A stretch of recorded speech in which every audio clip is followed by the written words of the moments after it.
I think a country's wealth is its food production.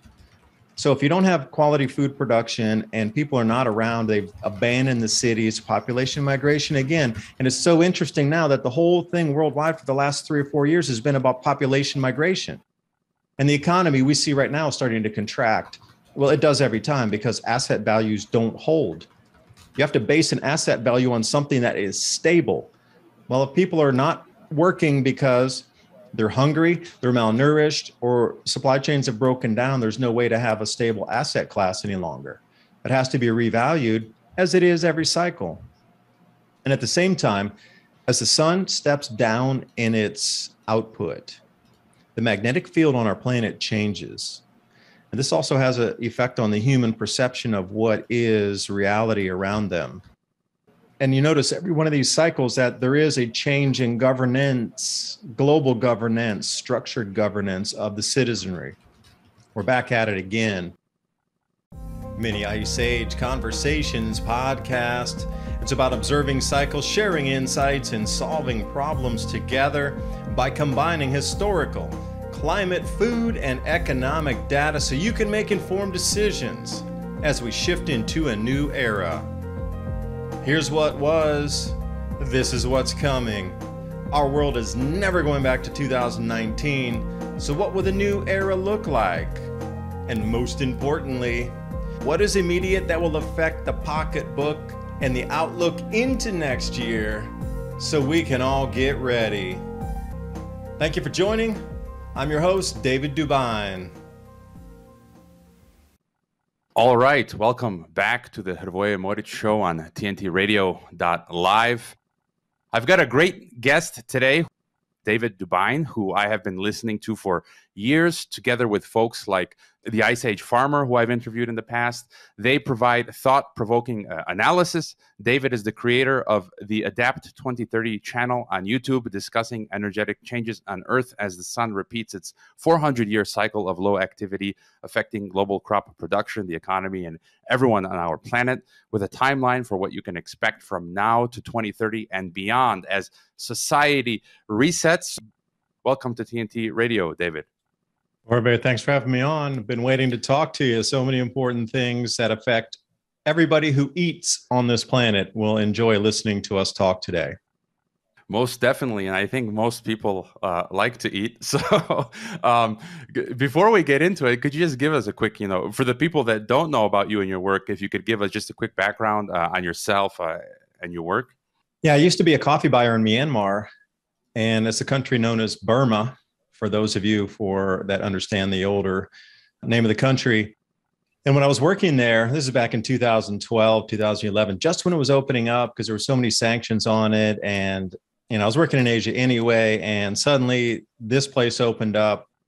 I couldn't believe it that we got invited down there to look at coffee and started exporting inter-Asia. But, one thing when we were there talking to the coffee farmers, they were explaining that the bean density was a little bit different because they were getting freezes.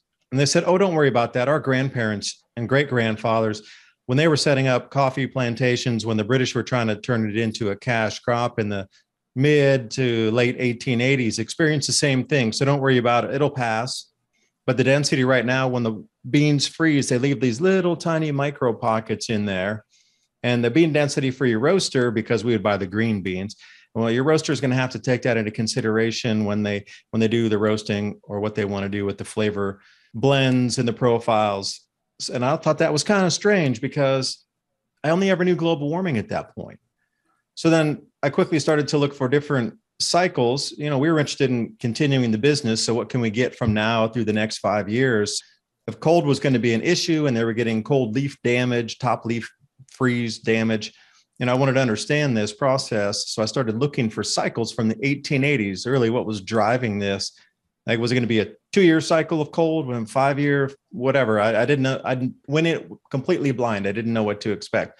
So then doing the research, I suddenly found out, wow, there's these much larger cycles that come through on 400-year cycles. And then at the same time, when you compare that to the collapse of what was the considered civilizations or society or restructuring of monetary systems, economic collapse, population migration, and the way governments had turned to still rule the citizens, trying to regain control during tumultuous famine times, they matched right up with the solar activity. And I thought, wait, I need to talk to more people.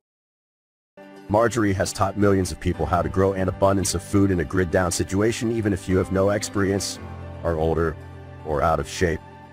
I've spent decades finding the fastest, easiest, and funnest ways for the average person to be able to grow a lot of food. I've created a step-by-step process that's so simple that even kids to elders have been using it in order to grow a lot of their own food. And you can too, even if you have no experience, you're older, or you're out of shape.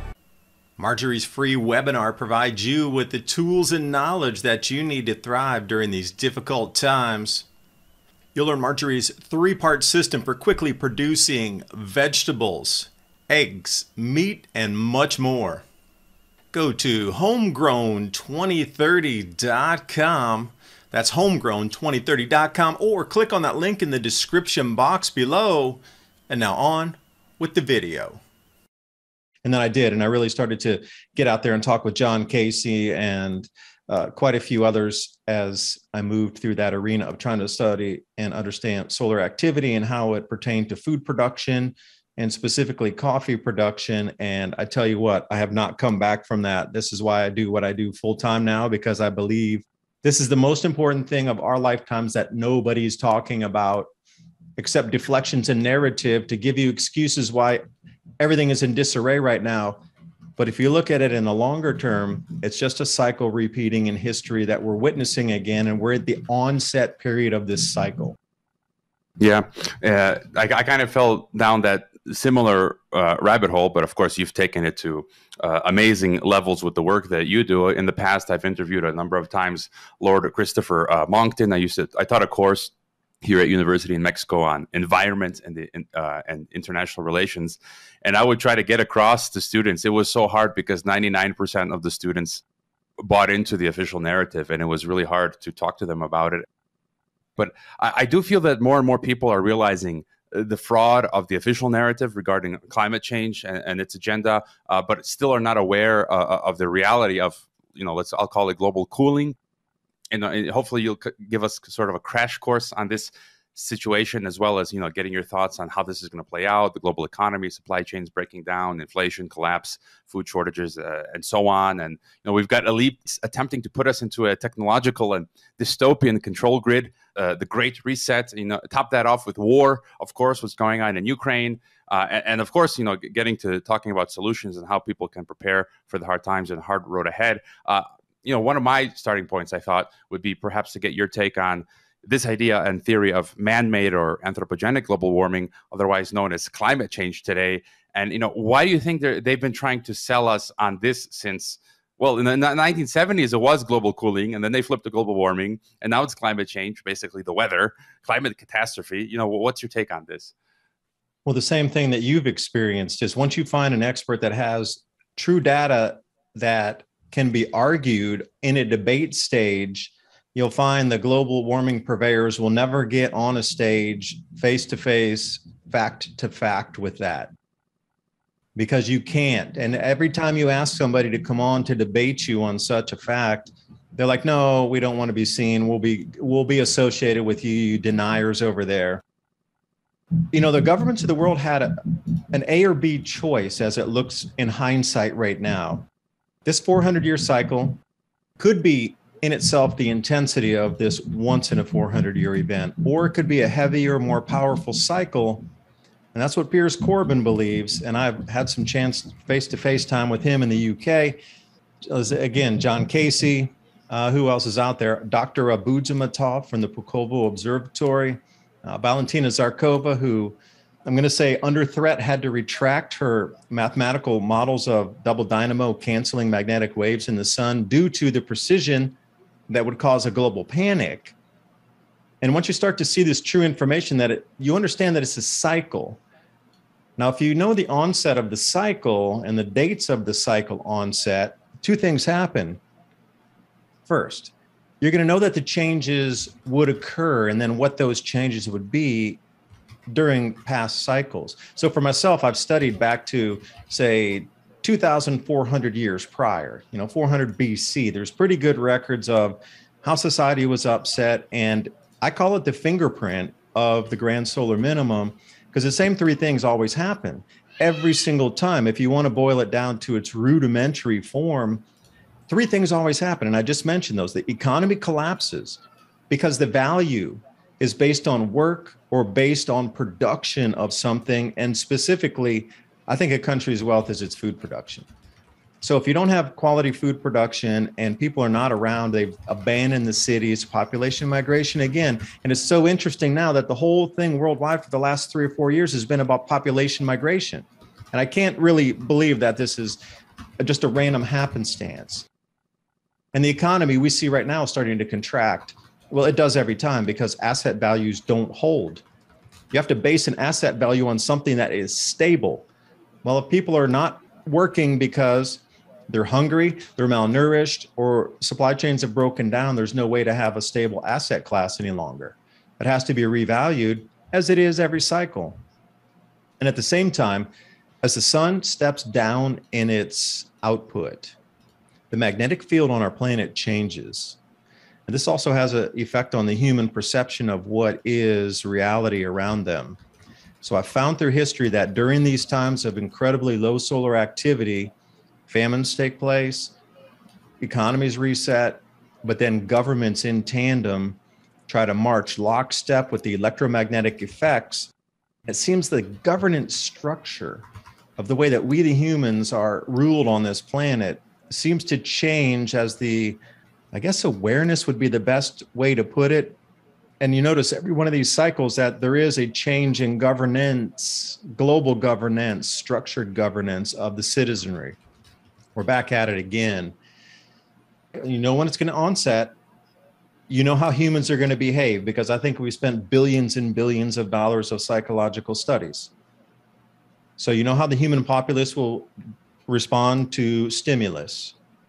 And what are we seeing right now is global warming was choice. You could tell the populace, you know what, we're coming into either a 400-year or a 2,000-year intensity cycle that is going to disrupt food production. It's going to disrupt the economy, governance. It's going to be crime on the streets. There's going to be famine. But please keep going to work and investing in your 401k. Or you could say, hey, there's global warming here, to explain away everything that we are seeing now, and it will intensify through the next few years, and have an excuse already built into what the changes would happen. How many years have you and I both seen global warming shoved down our throats? 30 years? Well, they were getting you ready 30 years in advance to see what we are seeing today. The changes are so stark, there's nowhere to run. Nobody's not seeing changes. And as this electromagnetic field continues to move, they call it polar wander, we're going to see jet streams go out of flow even further, and we're going to see cloud cells collapse in on themselves. And that's why we get these record rains and why there's droughts in some areas, because the cloud cells are literally moving with the jet streams to different locations on the planet. This is well-established science. Tens of thousands of research papers on this. Intertropical convergent zone moving north or south based on solar activity and how intense the magnetosphere, or our electromagnetic field on the planet, is locking those systems in place, the weather systems, the jet streams, and cloud cells. And when it gets loose, so does the weather systems across the planet. And I'll leave it there. I think I talked too long, excuse me, or I just ramble sometimes.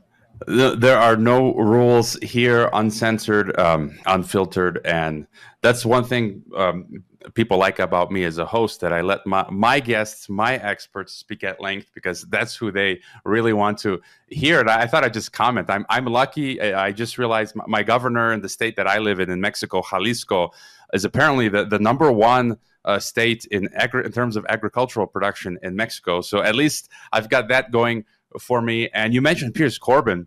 When I was teaching that course on environment and IR like a decade ago here at Mexico's top university, I purchased one of Piers's forecasts. I forget the name of his website, weather, climate. People can look it up. But I bought it like in January or February. And he literally, because he bases his forecasts on the sun and the solar cycle and the moon. And to the day, he said in his January forecast that I purchased, or February, Like he literally said March 25th. I've still got a copy of it somewhere. March 25th, you would see like flooding in Midwest America and all of this stuff. And I kid you not, to the day I was looking at NBC News, they were saying like historic floods in Iowa and all of this stuff exactly as he was able to predict. And I told my class, like, if you have a hypothesis and it's proven true, like Pierce's hypothesis that it's, as you're saying, the solar cycle that's running everything, then this must be right. And the other theory must be wrong. How long do you think this period of low solar activity is going to last? Well, you're wrong for even bringing it up and going against the narrative. I'm not going to tell you. That's the kind of response you get all the time. And I'm just shocked because I'm curious. Can I ask you, Orve, when you were talking to Lord Monckton, like after you really had understood that research and you tried to present it to other people, what kind of blowback did you get for trying to explain the truths that you'd seen on, cycles in history overlapping with solar activity and all of this being more of a solar driven thing that you can't tax? And like, what was the response from either students you'd talked to or other faculty there after you'd spoken with them about a different set of information than the programming allowed?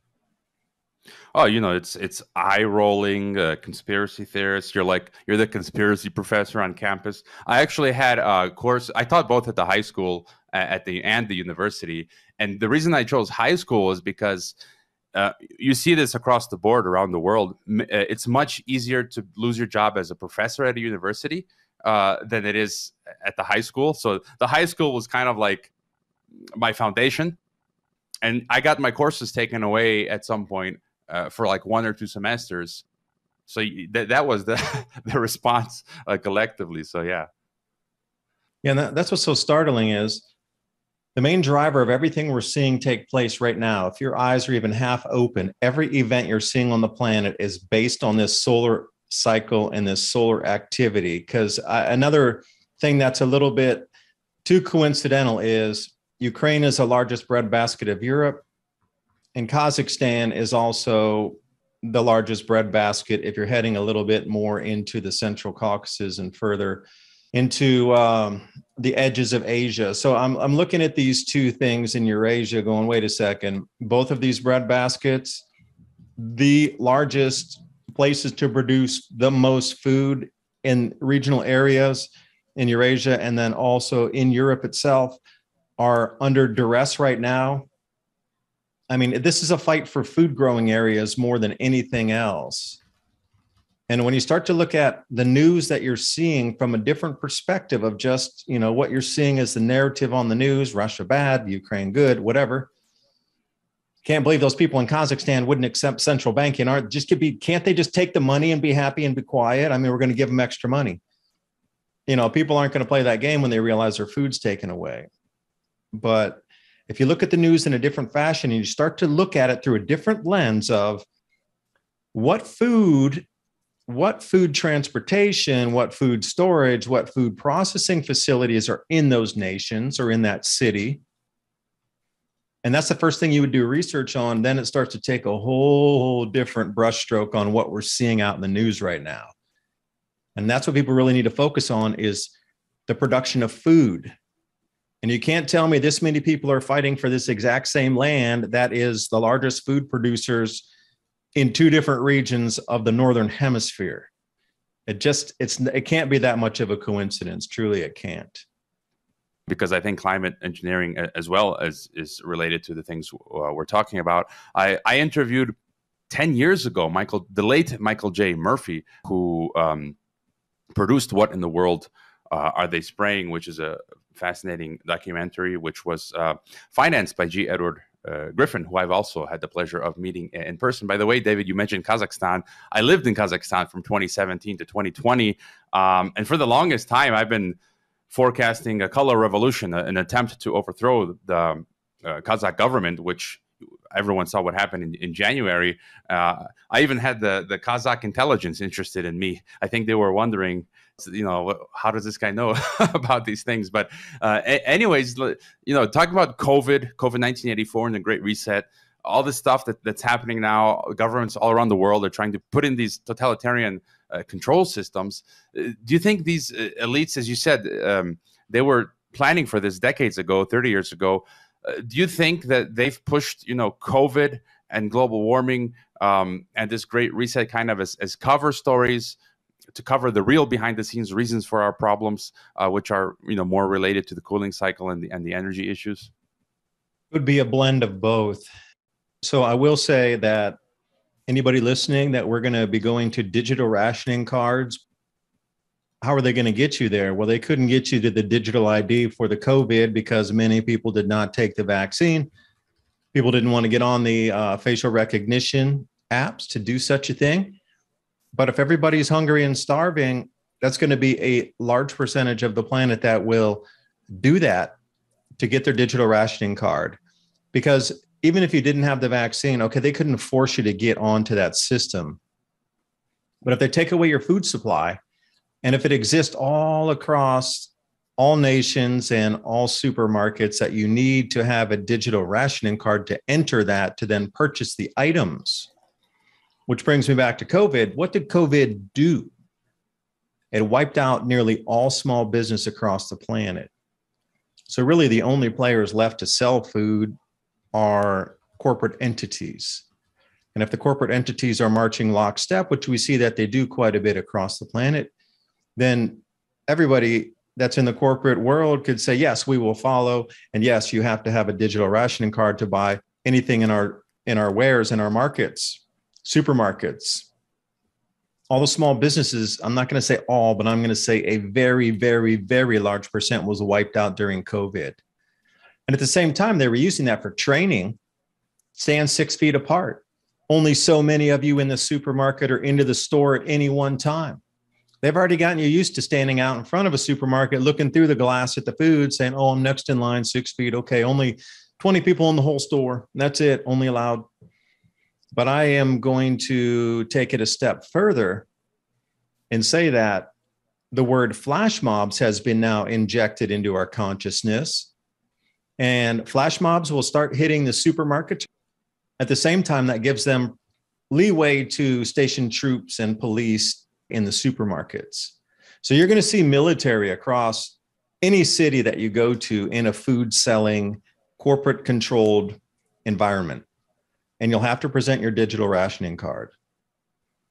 And then, this flash mob thing could also be used out in the countryside where, a flash mob hit a grain storage facility. A flash mob hit a warehousing facility that was stocking food for distribution into a multitude of cities. And now see, in the cities, they don't have the food because the flash mobs hit the storage facilities. We need to put troops in the farms. Flash mobs are stealing cows out of the fields. Flash mobs are stealing the goats out of the fields. Flash mobs are running and stealing all the fruit out of a whole orchard. They're stealing all the corn. They're doing everything. Flash mob, flash mob. Watch it happen. Just as you called Kazakhstan, I am saying the same thing unequivocally. By the end of this year, flash mob will be related to having troops and police anywhere food is grown, just insert it in there along with your digital card. So I think it is to its end, but if you want to go into Soviet history here, the Holodomor, where up to, they say 10 or 12 million people were starved to death, they took away all the farming implements. They took away all the farm machines, all the seeds, everything, and they just cordoned the area off. And people were left with their bare hands to try to grow food, and they burned all the buildings and all the homes on the way out. The Soviets, or Russia, if you, whatever term I'm still sticking between 1930s and now to try to draw the parallel. The same thing. The Ukrainian farmers at the time were growing wheat, and during this mechanization phase, were able to grow, literally 5, 8, 10 times the amount of wheat that was anything possible in the 1920s. So they had all the machinery, and they were in a huge breadbasket. So they started to grow an enormous amount of grains and exporting it out right through all these ports we're hearing about again and again. It's just a recycle in history. They became so powerful, so wealthy. But the rest of what was Russia at the time was still rather poor. So the Bolsheviks, and you've heard about the Bolshevik Revolution, had started to blame all of the farmers being so wealthy and not giving away the grain for free to the rest of the citizens, that it was their fault that they were hungry. So they started to blame everybody in Ukraine. So They went in and just started cordoning off and stealing all the farm machinery, no seed in, all the food gone. And we're seeing like a 2.0 here. I'm really shocked at the similarities. This area here, these pictures coming out of Melitopol, a little bit different than Mariupol, not to confuse the two. But this is southeastern Ukraine. If you look at USDA crop growing maps, then you'll see exactly where they're talking about in the southeast quadrants. They're starting to say that there's going to be a deficit of 20% of the world's wheat will not be grown this year because of the Ukraine-Russia crisis. But I'm saying, whoa, that's minimal. That is a narrative you're following. That's the distraction. What the really elephant in the room not looking at is the fertilizer shortages and the herbicide shortages, which are going to cut the knees out of global agriculture. And they're making you look over at Ukraine, and that is going to be the smallest of the losses. They were looking, in my research, along with so many others, and these forecasts were before Russia and Ukraine. Yeah, you answered one of my questions. Today, my governor here in Mexico only today has officially removed the mask mandates. And of course, I'm still suspicious. I'm like, they're going to be bringing this stuff back. And I was going to ask you, do you think they'll bring back the biosecurity states? And you kind of answered it in October, in the fall, the food rationing card. So it's basically the same thing, just with a different flavor, right? Slightly different flavor. So this stuff will be back, just in a different form. And you, just to touch on what you mentioned earlier about them, the flash mobs, even going to rural areas, I was going to ask you, there are rumors now that Australia, I don't like to share this news unless I find the actual document, but Ice Age Farmer and yourself and many others have been reporting on these things for years, how they're trying to restrict the growing of food, personally in your own home. Do you feel going forward, governments will go down this path of making it legally more and more difficult to grow your own food? So, what do you do on your own homestead, your own rural independent plot of land? I mean, as you said, if they go out to the rural areas with troops, I mean, I guess you've got no other option. They're going to take your food from you or what? Right. Have no other option. And then what? See, please understand that. They're going to do the same thing. They're going to take away your food, your farm implements. They're going to take away your machinery in any way for you to produce more food. So that is what you're facing. Now, you need to make that stark realization and that choice on the second when they come to your door or you see them coming through your field. You really are going to make a choice that you're never coming back from. You need to make that choice right then on what you want to do. That's everybody's personal choice, but you are going to starve if they come and take your food away. And, I've been looking at that same article, and I try to not say anything unless I can have a source with it and then give you the link so you can do your own research. Because I believe, don't really listen to me, listen to what I have to say, but then I'll provide you with some links and resources, and it's up to you to do your own research on this. That's what I don't like, is everybody's trying to ram it down everybody's throat. But I'm like, here's what I'm saying, and here's all the resources I used, and this is what I have to present. Now take it from there and run with it. Do your own research. I never want to say, don't listen. Oh, you can't listen. You can't even look at that research. Don't look at it. And that's generally what a lot of these governments are saying, especially when you present ulterior or different information in the narrative. It's like, no, you can't even look over there. I'm the 100% opposite. Please look with a microscope at every possibility. What happens if you cannot grow your own food? Like, I'm still trying to dig further into that story. I've seen it come across, and I'm perplexed by it as well. How can you stop people from growing food and then come and tear up their gardens if they are growing food? Like, what kind of repercussions? That would not fly here for sure. And where I live a 23-acre farm out in East Tennessee, way, way far away, up near the Cherokee National Forest. It's about 4 miles from here. If they were to come out here and do that, they're definitely going to have some family members that'll be real sad at the end of the day. How can they get away with that in Australia without people going, all right, that is the very last straw? You can push people to an edge.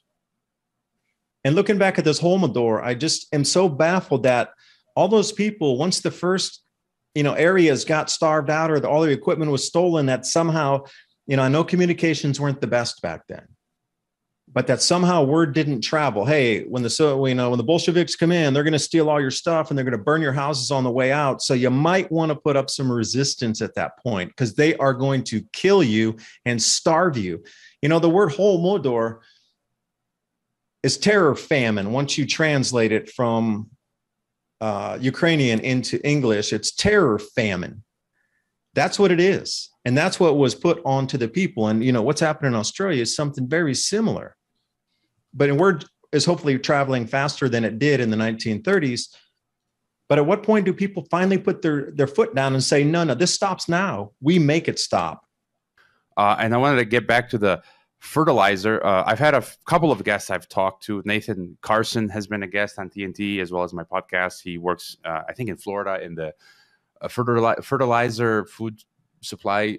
He's head of like supply chains or whatever. But he was basically saying that we're going to start seeing famine now that will hit the third world hard. He was saying in a developed world, we're still going to have food. Things will become more expensive, but it won't be as bad in the developed world. And we are starting to see unrest now. Sri Lanka, protests. Spain, there were protests not long ago. Greece, here in Mexico, I've been reading like the tortilla price is skyrocketing. Corn production is going to decline 20% for various reasons, I think, related to fertilizer. And the recent video, you said they've been trying to hide the declining crop yields around the world. So if you could tell us more about how you see the whole issue surrounding the fertilizer shortages. I mean, is it deliberate or just an unintentional consequence? Why aren't they planting in Ukraine? That's kind of strange. And, tell us more about this. And is it going to be something that lasts, for years or like a decade? What are your thoughts? Yes, the fertilizer shortages seem to be a planned thing in coordination with railroads stopping deliveries or stopping the ability to take on excess capacity for deliveries. And you look at fertilizer prices have tripled or quadrupled, and some of the base inputs are not available anymore. So for me, I look at it in just a rational sense here. And before all the Ukraine and the Russia debacle had started, CF Industries had come out and started talking about fertilizer shortages. Their CEO came on the record and said, we are coming into something that is going to shake the roots of the world. So perhaps we should start talking about this and getting ready for it. But it seemed that it only fell on to agricultural ears. It didn't really make wider news distribution. But then, I keep reading again and again, article after article, poor rail service threatens the U.S. economy. Shippers tell federal regulators, sorry, COVID, we don't have the crews and the teams, and there's no repairs as well. And it just keeps going on and on. So I asked the question here, if we knew the fertilizer shortage was going to be this planting season, and there was going to be gargantuan losses in wheat and corn specifically, could we not have redirected resources and put people to work, sort of a Manhattan Project for agriculture? Is the government so inept and there's nobody working? Is it so unemployed out there that they can't get federal employees that know how to maintenance and service rail lines to get out there to repair broken carriages and cars to put back on the tracks? Do they not have anybody that can run the extra shifts in terms of a national security issue? I mean, not delivering the fertilizer is going to knock down our production so drastically. And this is the thing that nobody wants to talk about. They'll talk about Ukraine all day long. When you're looking at the fertilizer declines, it's generally a 1-to-1 ratio. Now, it's not exactly that in every location, but just as an overall, a 1-to-1 ratio. If you do not apply fertilizer at the general application, so if you knock 10% and you say, well, we just are missing 10% and you only apply 90% of the normal application on a field, you're going to get a 10% loss because you reduce 10% your application rate on the fertilizer. Now, the same goes with herbicides, which nobody's talking about. It's way tucked away in the back corner, but herbicides are working pretty much about that same 1-to-1 ratio. So if you have an enormous amount of other plants in the fields, they're going to compete with the corn when it emerges. So the kernels aren't going to be enlarged. The stalks aren't going to be as girthy or thick. There's going to be a lot of declines just naturally because the kernel sizes aren't going to be what they normally are because there's all these other plants competing for the same nutrients. And farmers don't want to go out and fertilize a field full of weeds that's going to compete with their corn crop because that's just a waste of money. You just literally blew half of your money as the other plants uptake that fertilizer and it didn't go to your target species. Now, wheat, on the other hand, okay, wheat is grown for, breads and different types of things. And hard red winter wheat is at a 100-year low. And if you hear just the word wheat, I would ask a deeper question, like which type of wheat are we talking about here? Are you talking about spring, soft, white, soft, or hard red winter? What are you talking about with the wheat variety? Because they're used in different ways. So what I've seen so far, and specifically in these articles coming out, is a 20% decline in global wheat availability, meaning not grown because of Russia and Ukraine. Okay, now scrape that off to the left over there. Now let's talk about bigger numbers because they're not adding in the losses from the fertilizer and the herbicides. And here we are just a few days ago, Brazil says they're going to knock application rates 25% downward because they don't have the fertilizer. So I'm scratching my head saying, wait, Brazil just confirmed on the record they're only going to apply 75% of the normal fertilizer that they would put out into the corn and on the coffee. So you can do the numbers. The numbers, like I said, we had before, when CF Industries was talking, they were saying that we were looking for a global fertilizer decline of about 30%.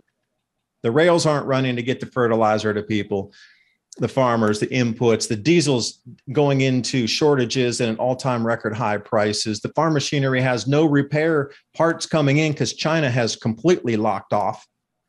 And it's this perfect storm of all these factors that are all controlled by corporations, which brings us back to that previous point there, Orve, about, is it a COVID 2.0? Like, how do they get everybody into the digital rationing cards? Well, it only works if corporations are in control of everything and there's no small mom and pop businesses as an alternative to that. And I'm still so baffled how our government has not even put one step forward to alleviate any of these problems to be able to allow us to grow food. These developing nations are going to be crushed. But don't kid yourself. Here in the U.S. and different quote unquote developed nations, the unrest in the city is going to spill out as people are just so angry that they can't afford their food, their electricity to heat their homes, and their gasoline to drive around. It's going to be the trifecta of anger here coming up. And governments are going to respond, how they always do, more control. And that's what it's all about. It's more control, to grab as much control during this natural cycle as possible. They're riding on top of a natural cycle, but blaming it on all these other seeming unrandom events. But they're all definitely connected dot-wise. You can just connect them, put a big board out in front on your wall and start connecting them all together. And you'll see, what's that spelled? WEF up there, maybe? Yeah. And you touched on me, you're reading my mind. I was also going to ask about diesel, but you also touched on this rationing system. And for the past 2 years, I've been banging on about it. Like way back in June, I was in Kazakhstan in 2020, and as soon as everything started, I was planning to go live like on my villa on the Adriatic in Croatia, because I'm also Croatian. And I was in Kazakhstan, and I'm like, no, you know what? We're heading back to Mexico. I'm also a Mexican citizen, and I'm like, we're gonna at least have a bit more freedom a bit longer here in Mexico. And my biggest concern is this digital ID. And way back in June of 2020, I interviewed the Jewish historian Edwin Black, who he calls it the algorithm ghetto, the cashless society, eugenics, and how basically they'll turn everything off. Like you're talking about the Soviet Union, you won't even need the Gestapo or whoever to knock on your door. They won't knock on your door. They just turn you off digitally. You will literally starve to death in your home. Like I said, I had PayPal switched me off last year. I had Patreon switched me off. And it's like pretty soon, without your functioning digital passport, some people in some houses reportedly couldn't, in some countries during COVID, couldn't leave their homes. I think like in the Philippines, if you were found out on the street and you were unvaccinated, you'd get put in jail or fined or whatever. What's your take on this social credit system. I feel like the walls are closing in. I feel like it's an imminent problem because soon I won't be able to do anything. I'm going to starve to death, and my family as well. It only stops when we say it stops. And that's been like that through history. Every single chapter of history that we've ever been through in the last 5,000 years. It only stops when enough people say it stops.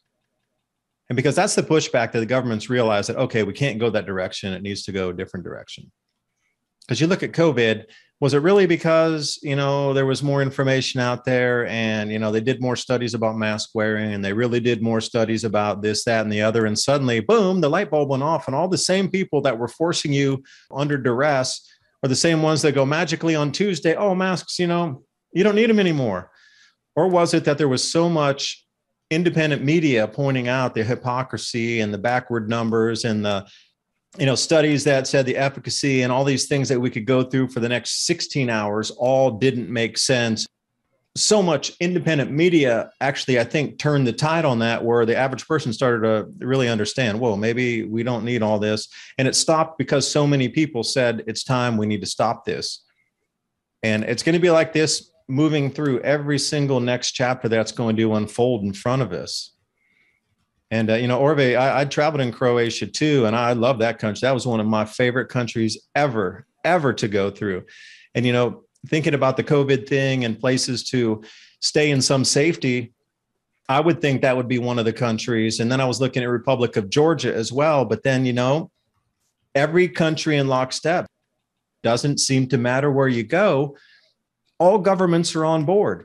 I was looking at an article, 197 countries are all going to the same direction to control your access to food.